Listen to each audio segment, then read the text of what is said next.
You want politicians who are going to vote for bailouts? You want Congress to put us deeper into debt? This administration to keep printing money until money matters for nothing?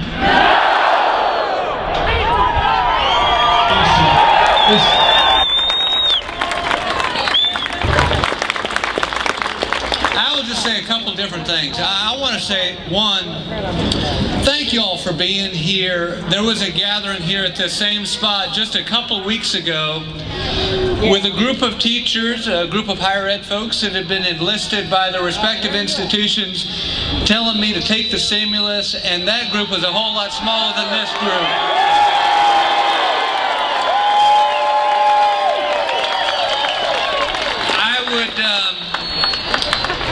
Secondly, remind you of the fact that so many of you all are patriots just as real as the patriots of long ago.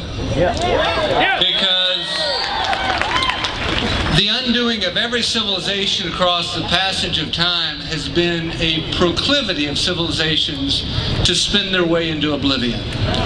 And so, in the way that the early founding fathers stood up, there is a need at this time that we find ourselves at in this moment in time to stand up and say we cannot go that way of other civilizations. It's important that we water the tree of liberty, which is what you all are doing.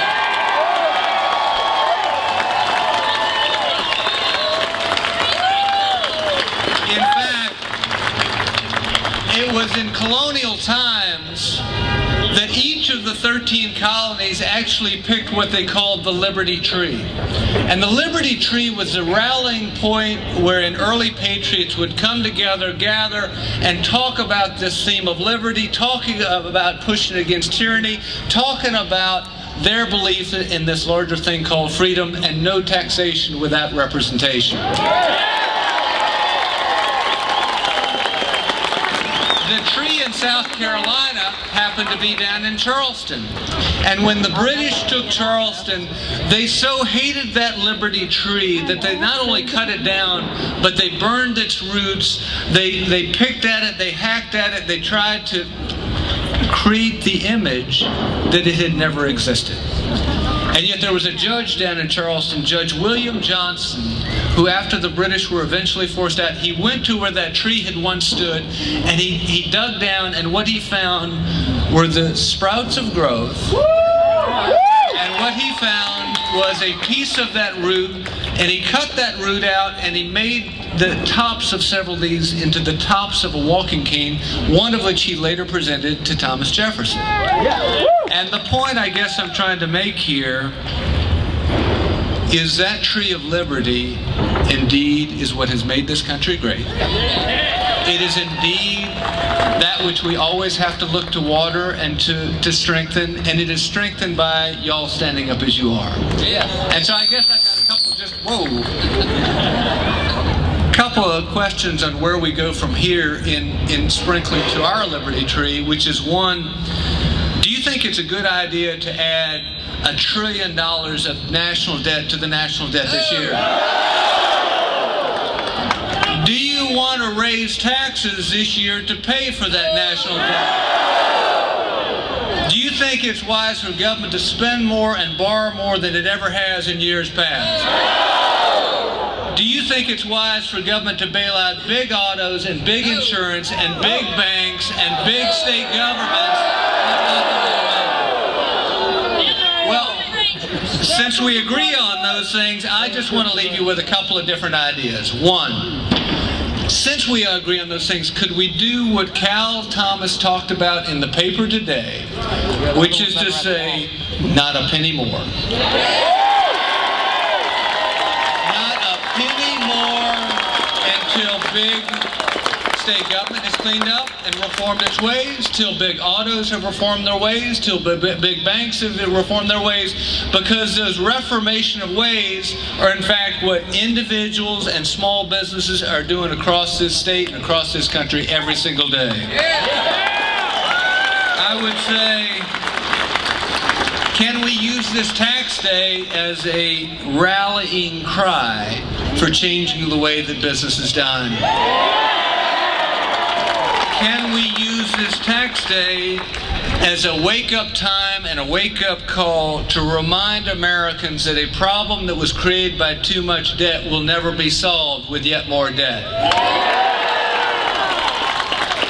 Can we use this tax day as a wake-up time to remind Americans that you cannot spin your way into prosperity? Can we use this wake-up time as a reminder to all Americans that you can't print that which you don't have, and if you do, you devalue its worth?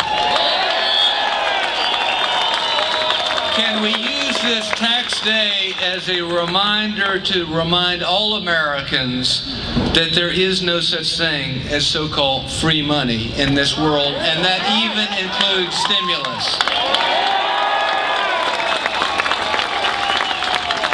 Can we use this tax day to remind all Americans that paying down debt is in fact an old American theme and in fact never a bad thing? And finally, can we use this tax day as a reminder in reminding other Americans that things don't just happen in life? That if you look at our revolutionary ancestry, if you look at the last 200 years of this country's existence, things just didn't happen in life. And I actually brought with me $1. And if you were to look on the back of that dollar, it says a Nunc Septus on the top, Novus Ordo Seclorum on the bottom, which was New Order of the Ages, and it has a pyramid and the all-seeing eye of God. And so despite some popular opinion that says we weren't a country founded on Christian principles, there was in fact the all-seeing eye of God right there at the top. And there on the Great Seal, the Founding Fathers talked about this vital and healthy tension on how things get done in life. That part of it was divine providence, that part of what had led the Israelites out of the land of the pyramids, there on the back of every one of these dollars, and into the promised land, was in fact God's will and the divine eye and hand of God.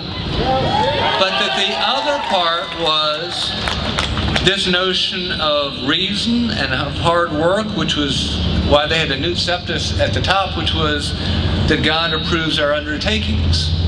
I think that this undertaking that has cropped up in America with these tax rallies literally around the country is in part maybe just a bit of God's hands at work, but a whole lot of it is y'all's hands at work, and I'm here to say thank you for what you're doing. It's incredibly important, and please keep it up. Thank you very much.